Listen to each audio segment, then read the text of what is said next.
Bonjour et bienvenue dans cette première FAQ de Mockbuster. Je te dis bonjour Léo, Ouais, bonjour, salut, parce que ça c'est va pas bien, comme si voilà. on était ensemble depuis près de 5 heures. Voilà. Et aujourd'hui, cette première FAQ, donc sans Julien, parce que évidemment on peut pas l'avoir tout le Voilà, temps avec on nous. en a marre aussi, On un en peu. a un peu plein le cul. Et Mais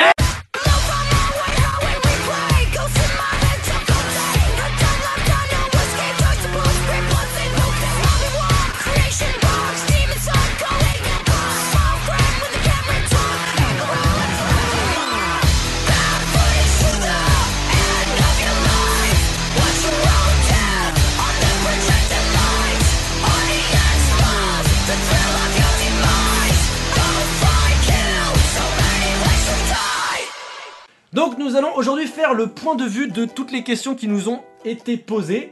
La plupart des questions, bien sûr, étaient grandement inutiles, mais il y en a quelques-unes qui se sont montrées assez intéressantes pour qu'on puisse y répondre.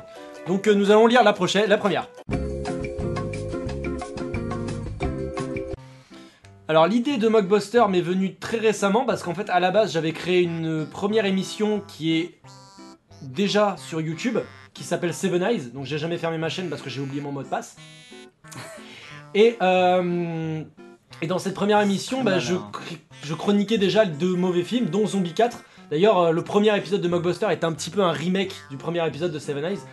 Et dans cette première émission, j'avais déjà chroniqué un bon paquet de films, mais en fait c'était pas très pro, j'étais un peu tout seul et du coup c'était un peu la merde. Donc j'ai laissé tomber ça pendant près de 2-3 ans. Et puis un jour avec moi tout seul, je me suis dit tiens je vais recommencer. Donc j'ai fait Mockbuster et j'ai fait le premier épisode avec Julien dans ma chambre tout seul. Donc le premier épisode sur Zombie 4. Puis après Léo est venu dans l'équipe. Et on a pu avoir un son un peu plus correct pour finir sur des épisodes bien plus travaillés comme celui de Grise ou celui de Shredder.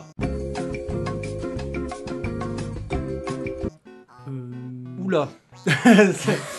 Alors, c'est la bonne question, ça. Julien et moi, on s'est rencontrés en cours d'anglais à l'école, au lycée, donc on a fait la même école de commerce.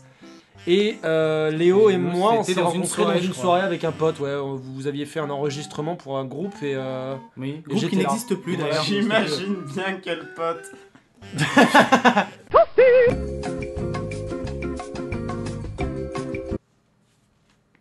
Bah, c'est moi. Non. Oui. Donc là, on en est au 4ème épisode, celui de... Ouais, parce que Léo adore les mauvais films. Moi, quand je me fais chier, je regarde un nanar. Moi, je peux pas, moi.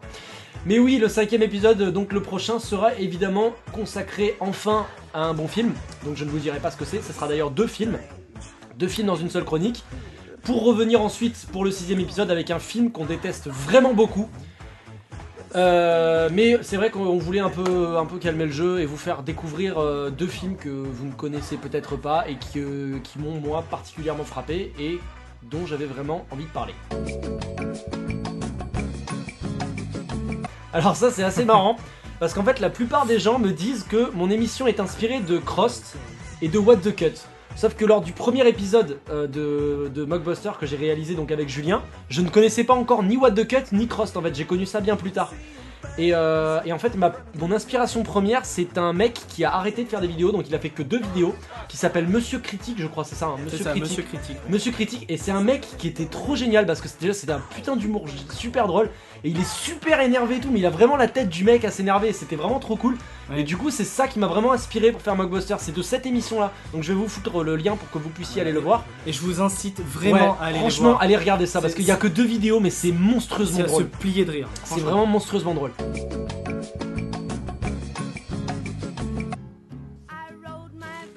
Je ressors ma liste. Alors dans l'ordre, Julien, je te laisse commencer. Enter the Void. Hunter the Void, donc de Gaspard Noé. Léo. Alors moi j'ai eu du mal à me décider, mais je pense que je vais partir sur Spinal Tap, qui est vraiment un film complètement déjanté, si vous connaissez pas, sur un groupe de hard rock des années C'est un 80. faux documentaire. Voilà, un faux documentaire sur un groupe de hard rock des années 80 qui a tellement bien marché qu'ils ont été obligés de faire le groupe après en vrai. C'est vrai que c'est un très très bon film. Ouais. Et c'est complètement con, hein. Vraiment je vous le recommande. Et moi, ça sera 500 jours ensemble, moi. Parce que c'est bizarrement un des seuls films qui m'a vraiment marqué, alors que c'est une comédie romantique et que je suis plus adepte du genre horreur.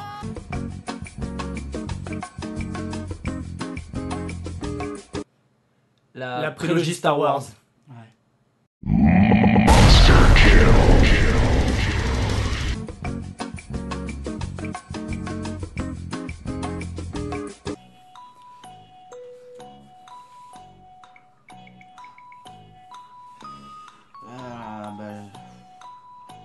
vu que je suis assez ouvert niveau film, les films que... Ah si, je sais le film que tu détestes. Kick-Ass 2. Ouais, voilà. Kick-Ass 2 ou Fist 2. Fist 2. Oui, Fist c'est 2. vrai. Fist 2. Fist 2, ouais. Comment ça Star Wars, l'attaque des clones. Un film que j'ai vraiment détesté, pour une raison con, hein, c'est que j'ai payé pour aller le voir. Casino Royale. Oh ouais, putain, Casino Royale, ça c'est... Oh Ah là ouais, là. pas Ce du film, tape, là. ce film, il est d'une nullité. Justin, tu n'es plus seul dans ton combat contre Mark Foster désormais.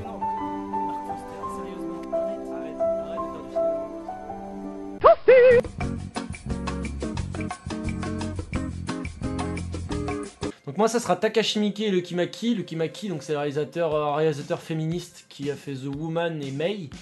Et Takashi Miike, bah, c'est un réalisateur complètement dingue japonais que j'adore, qui a fait Crow Zero, Dead or Alive, Audition. J'adore Park Chan-wook aussi. Alors pour moi, ce sera Christophe Gans, parce que Moi j'adore aussi. son Moi univers. aussi c'est un de mes réalisateurs préférés, Christophe Gans. J'adore son univers, j'adore son imagerie, j'adore vraiment tout ce qu'il fait et Alors moi en fait s'il y en a, il y en aurait deux plutôt qu'un.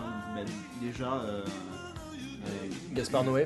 ouais, déjà Gaspard Noé. Gaspard Noé et en second Roosevelt T. David. Russell T. Davies. Davies, Russell C'est T. un Davies. des réalisateurs en fait. Un des créateurs. un des créateurs de Un la des série créateurs Doctor de Who. Doctor Who.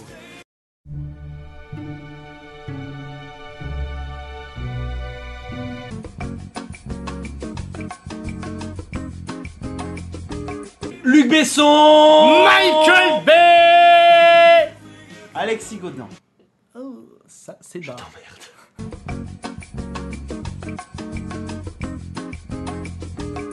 Alors oui, moi j'ai fait Harvard. Toi tu as fait... Non, moi c'était pas vraiment. T'as travaillé à la comédie, BBC, cinéma. toi je crois. T'as Ouais, fait tes débuts voilà. à la BBC. Ah, Moi, Et moi, c'était plutôt de la télévision. Bon, je produisais des émissions. Puis Et Julien, moi, en fait, bah- j'ai fait une école de clochard.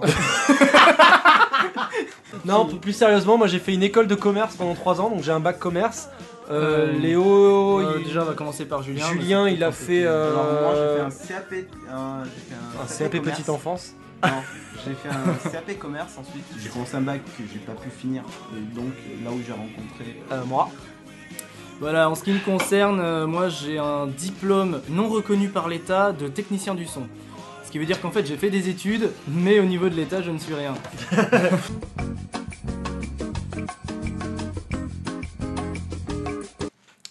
Moi, ce que j'aimerais, c'est devenir réalisateur, comme tous les petits connards comme moi qui tournent des films. Mais pour l'instant, bah, c'est pas possible. Alors du coup, là, en ce moment, on est en train de monter Ouais. un projet d'un long métrage que je travaille depuis un moment, qui s'appelle donc... Très joli nom d'ailleurs. Ouais, Très, c'est très un joli joli nom. C'est très aigu. Bah moi personnellement après comme projet j'aimerais bien ouvrir soit avec Alexis éventuellement on avait parlé d'essayer Ouais. de monter une petite boîte de Petit prod, boîte de prod, ouais. prod, post-prod, tout ça. On verra si c'est possible, mais c'est vrai que dans l'absolu, moi j'aimerais vraiment faire du son un métier qui me rémunère pour de bon. Moi, c'est vrai que bon, j'ai plein de rêves dans la tête, mais. Alors, c'est un sujet maintenant très épineux. Car on a eu de nombreuses menaces, de nombreux mails qui nous ont dit qu'on allait nous casser la gueule si on faisait Hunger Games. Ou même brûler nos maisons. Donc c'est encore en... On est encore en train de voir. Parce que moi je me suis dit que si je devais faire Hunger Games, il fallait que je relise les bouquins. Donc je vais prendre le temps de relire les bouquins. Donc si on fait un épisode sur Hunger Games, il sortira pas tout de suite. Mais c'est possible qu'il y en ait un. Parce que je dis pas que Hunger Games est un nanar, je dis juste que le film n'est pas vraiment une très bonne adaptation du bouquin. Il y en a même un qui nous a dit qu'il allait descendre sur Pont Saint-Esprit pour nous casser la gueule. Donc nous te répondons maintenant, tu peux nous chercher car nous n'habitons pas à Pont Saint-Esprit. Voilà. Exactement. Allez, salut, bon voyage. Nous t'aimons beaucoup.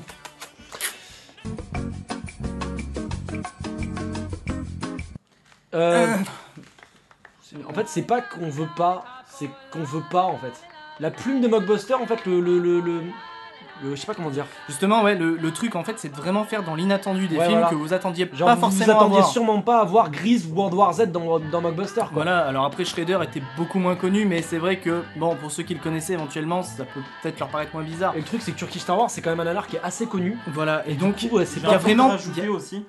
Si vous voulez réellement voir Alexis chroniquer. Ah oui, sur c'est Star vrai. Wars, oui. allez Sur voir mon son ancienne chaîne émission. Seven Eyes, oui, j'avais fait une Voilà. chronique de Turkish Star Wars. J'aime d'ailleurs pas trop cette chronique parce que bah voilà quoi, la plupart des trucs que je dis c'est des trucs que des gens ont déjà dit.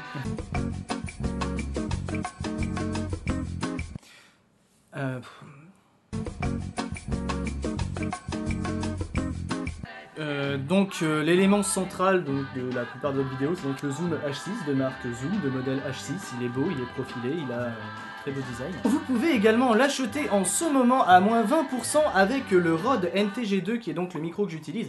Il est long et dur. Que donc je mets dans une cage anti-vent au bout d'une perche, lui-même recouvert d'une moumoute, ce qui permet de prendre les jours de grand vent. C'est une GoPro Silver. Donc en fait j'ai pris la GoPro Silver parce que à la base on devait acheter quoi? C'était une Sony HDR Une 70. Sony HDR, c'est une Sony Action Cam, en C'est fait. une GoPro mais plus allongée. Peut-être que vous l'avez remarqué par rapport à notre générique d'intro, on essaie de donner un espèce de côté punk en fait à l'émission. Et filmer comme ça à la verticale avec l'espèce de zoom allongé, ça fait un peu style dégueulasse en fait. Et du coup nous on aime bien ce style un peu agressif, un peu vulgaire. Alors moi j'ai pas de chaîne YouTube préférée. Les chaînes que je regarde principalement c'est la chaîne de Monsieur Antoine Daniel et celle de Crost, de Karim Debache, Ouais, moi, celle de Joueur du Grenier Celle aussi. du jour du grenier. C'est les trois chaînes, je suis pas très internet en fait, je suis pas très YouTube, j'y vais seulement pour l'émission et pour regarder Cross, Joueur du Grenier ou What the Cut. Voilà, hein, grosso modo, moi c'est ça, c'est Smosh, un peu de YouTube Poop de temps en temps pour la nostalgie, Joueur du Grenier, What the Cut, Karim Debache. Ouais, c'est à peu près la même chose. Toi Julien, bah toi t'as pas d'ordi. J'en ai une chaîne favorite, c'est la chaîne de Dark Isaïe, ça n'a rien à voir. C'est pas du let's play ça? Alors moi j'ai trois chaînes à vous proposer vivement. Donc la première c'est celle de Monsieur Critique dont on a parlé au début, donc c'est super drôle, allez vite voir ça. La deuxième c'est celle de Johan from Outer Space, donc c'est je vais pas dire un petit nouveau parce que je crois qu'il a commencé à peu près au même moment que nous. Mais c'est un gars, il a vraiment une plume, il sait vraiment super bien écrire, c'est super léger comme émission, ça se regarde tranquille. Et il a fait des épisodes sur Mean Guns par exemple, parce que là j'ai le truc sous les yeux pour bien me rappeler, c'est ça, c'est Mean Guns, avec Christophe Lambert. Et il a fait un épisode sur le film, sur le nanar Candy, c'est un nanar qui est vraiment pas très connu, moi j'ai vu ça sur CinéFX il y a très longtemps de ça. Et il a très bien disséqué ce film, et c'est super drôle. Et franchement, allez voir ce mec, parce que ce mec il va aller loin. Il a vraiment du talent. Et après il y en a un autre qu'on aime beaucoup, c'est Justin Doigt d'Humour. Justin Alors lui Doigt me d'Humour. fait crever de rire. C'est, je crois, limite c'est notre meilleur pote depuis qu'on a commencé. C'est notre meilleur pote chroniqueur en fait. Voilà. C'est ce gars, il fait des vidéos mais c'est à hurler de rire. Moi c'est un truc, c'est léger, mais c'est tellement bien trouvé les Voilà. conneries qui te sortent et tout. Justin Doigt d'Humour, donc c'est le nom de sa chaîne, le nom de sa chronique. Voyez comme le spécimen de Julienus Souffre-Doulerus adore Justin Doigt d'Humour. Il est en train de s'astiquer vigoureusement le manche pendant que nous faisons la FAQ. Et c'est encore plus drôle, c'est vraiment génial. Donc allez voir Johan from Outer Space et Justin Doigt d'Humour, ils ont tous les deux une page Facebook que je vous mettrai en description. Allez voir, ils sont super drôles. Et d'ailleurs, Justin, si je peux me permettre, un de ces quatre, on se paiera une mousse. Ouais, faut qu'on boive un verre Justin. Voilà, bah sur ce, cette fork est terminée et nous Voilà. allons pouvoir Et vous dire au revoir. Et pour vous remercier, donc je vous donne un indice sur le prochain épisode, ce sera Un pneu. Oui, Un mais pneu quand- qui roule avec des poulpes volants. Ça, c'est l'indice pour le prochain Mockbuster. Si vous arrivez à trouver ce que c'est, les deux films, rien qu'avec un pneu et des poulpes volants, eh bien, vous savez alors, quoi si Eh bien, vous vous savez arrivez à quoi trouver, Attends, si vous on arrivez à offre trouver. un week-end avec moi. Ouais, non, moi on va pas avoir j'allais. beaucoup de commentaires là, je pense. On ne peut vraiment pas se permettre d'acheter un billet de train pour quelqu'un qui habite loin, encore moins un billet d'avion pour quelqu'un qui habite à l'étranger. Et on ne peut. Surtout On n'a qu'on n'a pas pas la beaucoup place. d'étrangers. On n'a pas la place d'héberger qui que ce soit en fait. Sur ce, à la prochaine et merci d'avoir regardé Ciao. cette FAQ. À la prochaine. Portez-vous bien, à la prochaine.